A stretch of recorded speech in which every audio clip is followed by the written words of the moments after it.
Ariane Corday, vous qui avez travaillé sur ce RIC tel que le réclament les Gilets jaunes, et beaucoup de Français, on va le voir que l'opinion est plutôt favorable à cette procédure. Est-ce qu'elle est légitime en soi, ou est-ce qu'elle vous hérisse, pour reprendre le mot du Premier ministre, Édouard Philippe?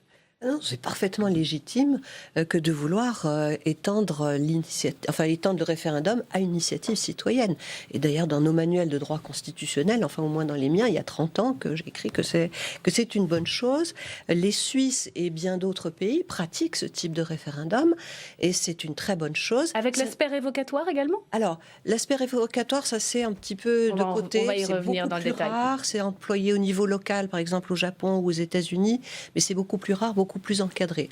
Ce dont on parle ici pour l'instant, c'est surtout le principe d'une initiative citoyenne pour le référendum. Proposer une loi et l'adopter par un référendum. Complètement légitime. Déjà, la Déclaration des droits de l'homme dit citoyen énonce que chacun peut participer à l'élaboration de la loi, soit directement, soit par ses représentants.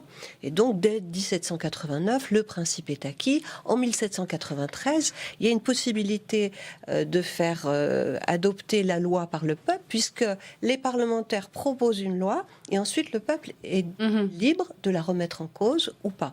Donc, dès cette époque, le principe est admis. En revanche, ce qui s'est passé ensuite, c'est qu'on a eu de très mauvaises expériences du référendum avec nos deux Napoléons qui ont abouti à des catastrophes, c'est-à-dire que sous couvert de redonner la souveraineté au peuple, ils l'ont confisqué.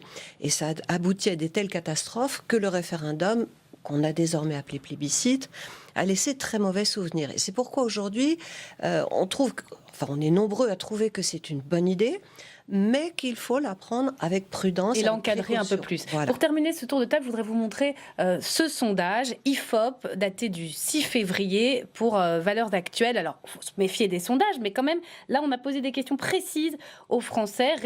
Référendum de proposition, là, c'est la fameuse initiative citoyenne pour faire une loi. 77% ils sont favorables. Révocatoire, 67%.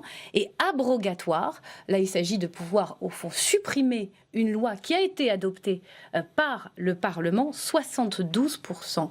Jean Massier, comment vous comprenez ces chiffres? Est-ce qu'ils vous étonnent? Non, ils ne m'étonnent pas du tout et ça montre d'où vient le RIC. Et si on est en train d'en parler ce soir et si le Parlement est en train de discuter de ce sujet-là, c'est simplement parce que les Gilets jaunes l'ont proposé et ont commencé à mettre au cœur de leurs revendications cette question démocratique. Et là, ce sont tous les Français qui répondent sur un échantillon représentatif. Donc c'est la preuve que le RIC, en fait, le meilleur argument du RIC, c'est sa provenance. C'est directement un mouvement des Gilets jaunes. C'est pas venu dans des petits cerveaux bien faits à Paris qui ont réfléchi et qui se sont dit ce serait bien de faire un RIC. C'est directement venu d'un mouvement spontané, on le sait, qui est très très loin des arcanes traditionnelles du pouvoir et de la politique. Donc c'est la preuve que cette soif de démocratie est le meilleur espoir qui nous soit donné pour aboutir effectivement à une innovation démocratique.